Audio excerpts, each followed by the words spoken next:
Pin back your ears and listen.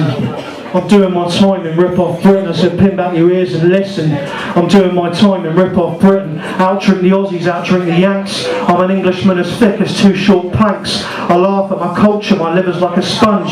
It soaks up the bullshit and the lies that they spun.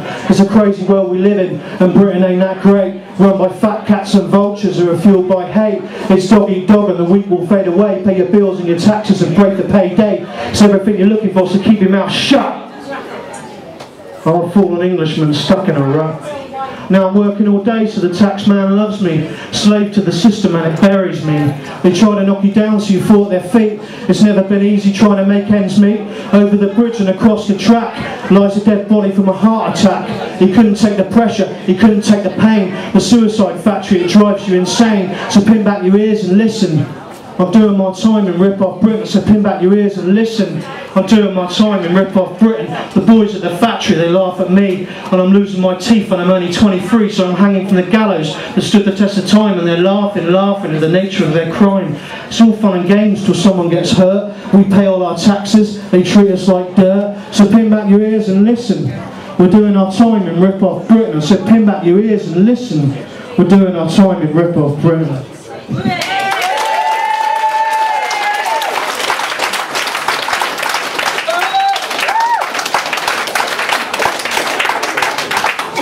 Christ, I must be pissed my books upside down. Anyway, this next one, my brother's going to fucking kill me. Anyone that doesn't know you, my brother, Johnny, there he is. Speak to the devil, there he is. This is a true story. A few months ago, he went out and had a skinful, and woke up the next day and he had a rash all over his fucking arm, absolutely covered in his arm. And about a week later, it was still there, it was getting worse. And after about a couple of days, my old dear bashing his ear, he went to the doctors. And he showed his arm to the doctors and said, "I've got a rash here, doc." And the doctor had to look at it through a microscope and said, "Actually, that's not a rash. Every single one of them's a spider bite." You know? There's a true story. And about a week later, my brother's flatmate's screaming like a girl in the toilet. So Johnny goes running in, and he's caught this humongous spider, right? It just about fits in a pint glass. I mean, this fucker's evil. He looked like a huntsman, you know, you get in Australia or whatever. And the spider had been feeding off my brother's flesh for the last 3 weeks. And Johnny and his mate, being the people that they are, they released it, they didn't kill it. So if you live in Highbridge, I'd shut your fucking windows and doors, you know what I mean? But anyway, it inspired me to write this poem, and this is called My Brother's Peter Parker. Please forgive me, brother. My brother's Peter Parker. He always toes the line. He wears a skin-tight costume when he's fighting crime. He's not fathers for justice, but he's got that spidey feeling. After a bottle of rum, he tries to climb the ceiling. My brother's Peter Parker. He'll get inside your head. He'll snare you like a rabbit. He'll trap you in his web. He'll teach you to drive by day and save the world by night. The Green Goblin's causing mayhem. He's looking for a fight. My brother's Peter Parker. He loves his Mary Jane. She's left his trail of destruction. She's on her period again. My brother's Peter Parker with a spider on his back as he swings through the city flashing his sweaty arse crack. Jesus. My brother's Peter Parker. He's covered in spider bites. He's radioactive, not attractive. He's not a pretty sight. My brother's Peter Parker. He's Mr. ADI. You'll find him strumming his G-string on an apocalyptic sky.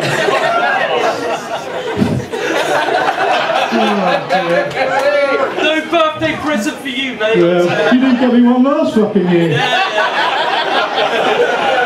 My brother's Peter Parker, and he's got the keys to the city. He never leaves home without a carrier bag because his pants are always shitty. My brother's Peter Parker, and he'll drink you under the table. He's 1 in a million, and that's the end of this romantic fable.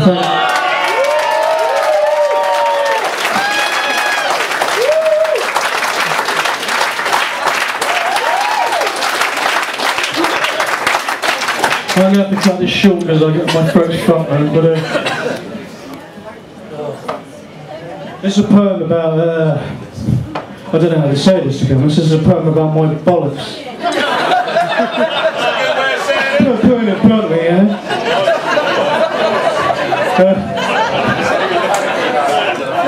A few years ago, on a serious note, I found out I couldn't have kids, man. There's no lead in the pencil, you know what I mean? And it did mess me up for a bit, but then you just got to get on with it, haven't you? So, this is a poem about shooting blanks. This is called My Useless Balls.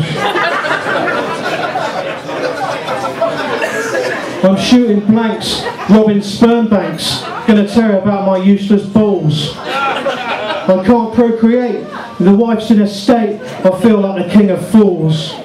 They're wrinkly and they droop like a worn out ice cream scoop, and they stick to the side of my leg. They dangle like a conker, smell like out of date cheese, and sometimes leak over the bed. I've got a cobra without any poison, I can't save the human race. A Tommy gun with no bullets, but I can still go off in your face. I'm half the man I thought I was, so maybe I'm a woman. My useless balls are going bald, and now I'm growing fucking bosoms.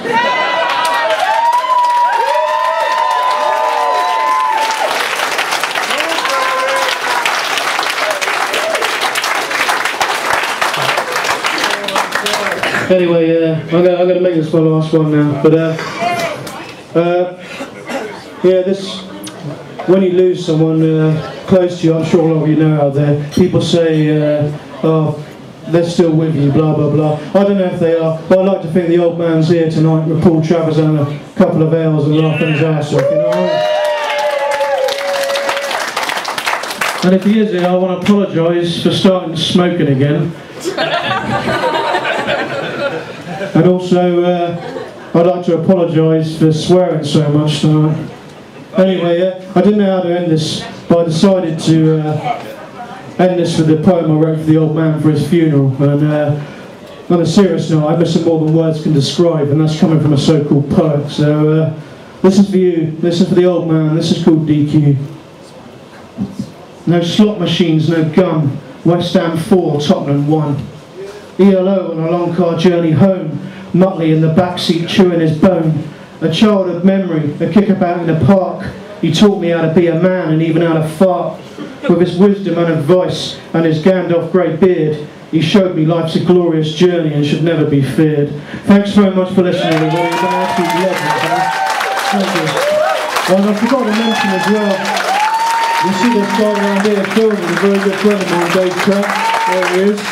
He's making a documentary about tonight, so if you want to watch it, it'll be on YouTube. So thanks very much, everybody. Burnham up next. Enjoy yourself.